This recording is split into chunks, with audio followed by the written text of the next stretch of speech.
ជំរាបសួរពុកម៉ែបងប្អូនទាំងអស់គ្នាសូមស្វាគមន៍សាជាថ្មីមកកាន់ Channel YouTube របស់ខ្ញុំ Good Parents ឪពុកម្ដាយល្អដោយបងប្អូនបានដឹងរួចហើយថា Channel មួយនេះយើងនិយាយតាក់ទងទៅនឹងការអប់រំកូនវិធីសាស្ត្រអប់រំកូនតើធ្វើយ៉ាងណាដើម្បីឲ្យកូនរបស់យើងខ្លះជាក្មេងល្អកូនល្អសិស្សល្អកូនពូកែសិស្សពូកែអញ្ចឹងទៅហើយនៅក្នុងថ្ងៃនេះផងដែរខ្ញុំក៏ចង់ចែកម្លែកបន្តតាក់ទងទៅនឹងផលវិបាកនៃការលែងលះគ្នាអញ្ចឹងជាផ្នែកទី1ខ្ញុំនិយាយពីដើមចំនៃការលែងលះគ្នាជាមុនសិនបន្តមកទៀតអាចនឹងវីដេអូបន្ទាប់ខ្ញុំនឹងនិយាយតាក់ទងទៅនឹងផលវិបាកនៅពេលដែលឪពុកម្ដាយលែងលះគ្នាតើកូននោះនឹងទទួលរងឥទ្ធិពលយ៉ាងណាដូច្នេះហើយដើម្បីបានវីដេអូខ្ញុំបន្តបន្ទាប់ទៀតសូមពុកម៉ែបងប្អូនជួយចុច Subscribe ដូចជាសញ្ញាកណ្ដឹងដើម្បីទទួលបានវីដេអូរបស់ខ្ញុំបន្តទៀតហើយការ Subscribe របស់បងប្អូនគឺពិតជាជួយខ្ញុំខ្លាំងមែនទែនសូមអរគុណទុកជាមុនអញ្ចឹងដូចបងប្អូនបានដឹងហើយថាពេលបច្ចុប្បន្ននេះការលែងលះគ្នាគឺមានភាគរយច្រើនមែនទែនហើយអ្វីដែលគួរឲ្យសោកស្ដាយបើសិនជាការលែងលះនោះពួកគាត់មានកូនមានចៅទៅទៀតវាពិតជាពិបាកមែនទែនអ្វីដែលពិបាកនោះគឺកូនរបស់ពួកគាត់ដូច្នេះហើយបានជាថ្ងៃនេះខ្ញុំសម្រេចចិត្តធ្វើវីដេអូនេះឡើងហើយសង្ឃឹមថាជាគំនិតពិចារណាមួយសម្រាប់បងប្អូនទាំងអស់គ្នាដូច្នេះខ្ញុំមាន5ចំណុចនៅក្នុងការចែករំលែកទៅកាន់បងប្អូនទាំងអស់គ្នាចំណុចទី1តកតងទៅនឹងអ្នកទាំងពីរមិនយល់អំពីអត្ថន័យអាពាហ៍ពិពាហ៍អញ្ចឹងពេលខ្លះជាពិសេសអ្នកស្រុកអ្នកភូមិស្រែចម្ការនៅពេលដែលគាត់ឃើញគេការមើលទៅសប្បាយមើលទៅអ៊ូអដល់អញ្ចឹងគាត់មានអារម្មណ៍ថាចង់ការដែលទាំងដែលខ្លួនឯងមិនយល់អំពីអត្ថន័យអ្វីទៅជាអាពាហ៍ពិពាហ៍តើអាពាហ៍ពិពាហ៍ហ្នឹង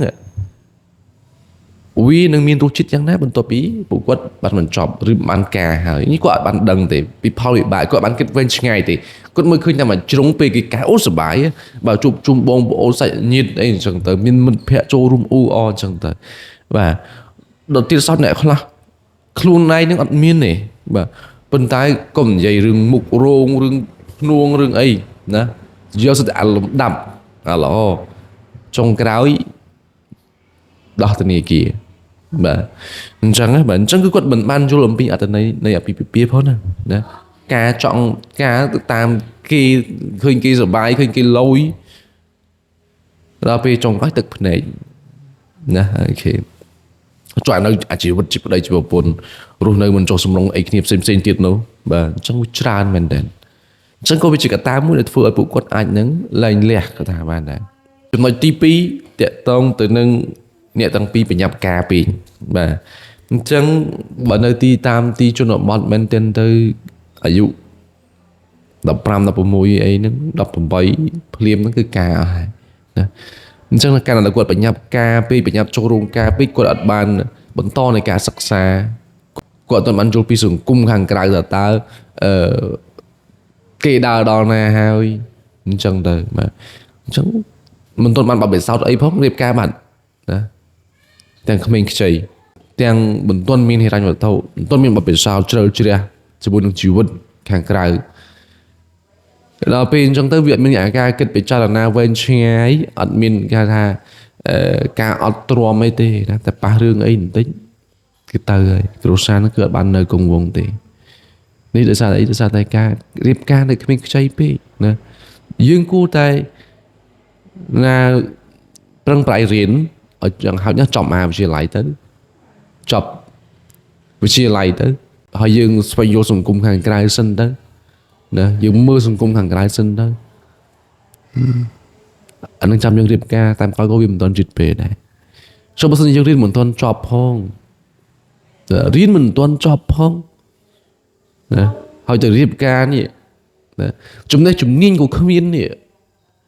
អានឹងមិនវិញណាពិបាកយើងនឹងឯងណា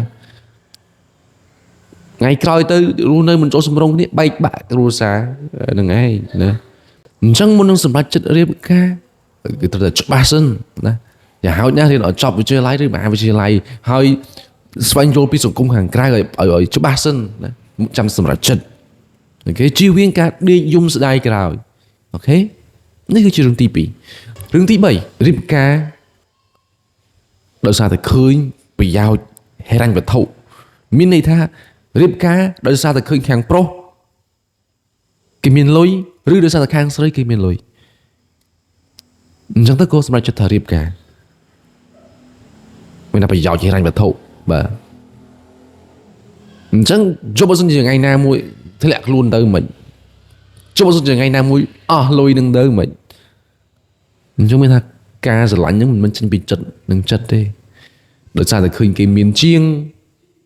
ដោយសារតែគេមានសម្ភារៈនិយមច្រើនជាងអញ្ចឹងក៏សម្រាប់ចិត្តរៀបការ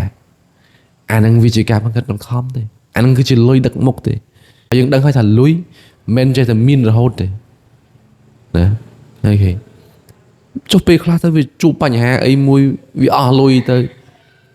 អញ្ចឹងស្នេហាយើងគឺចប់ត្រឹមហ្នឹងហើយណាអញ្ចឹងមានបុគ្គលខ្លះឲ្យកូនរៀបការឬក៏សម័យខ្លួនខ្លះព្រមរៀបការក៏ដោយសារតែអាកតាហ្នឹងដែរអញ្ចឹងអានោះវាផុយស្រួយមែនតើនៅក្នុងការលែងលះបងប្អូនដូច្នេះហើយកុំមើលអាហ្នឹងណាកុំមើលដោយសារតែអាហ្នឹងយើងត្រូវតែសួរខ្លួនឯងថាតើយើងពិតជាស្រឡាញ់គាត់មែនអត់យើងពិតជាអាចផ្ញើវាសនាជាមួយគាត់បានមែនអត់ហើយយើងនៅជាមួយគ្នាត្រូវគ្នាអត់យើងយល់ពីគ្នាបានប្រមាណភាគរយ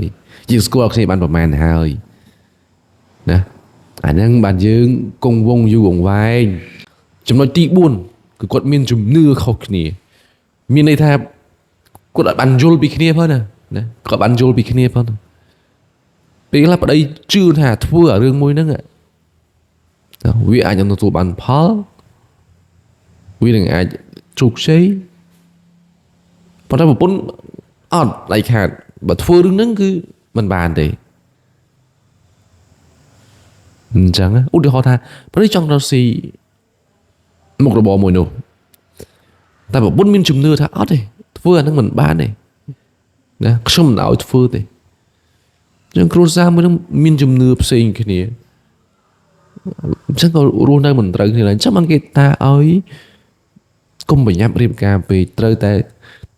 make clear ឲ្យច្បាស់ជាមួយគ្នាសិនស្គាល់គ្នាឲ្យជ្រៅសិនហើយចាប់យើងសម្រេចចិត្តតាមក្រោយក៏វាមិនទាន់យឺតពេលដែរអូខេជីមានច្រើនណាស់បងប្អូនអត្រានៃការលែងលះគឺមានច្រើនណាស់ណា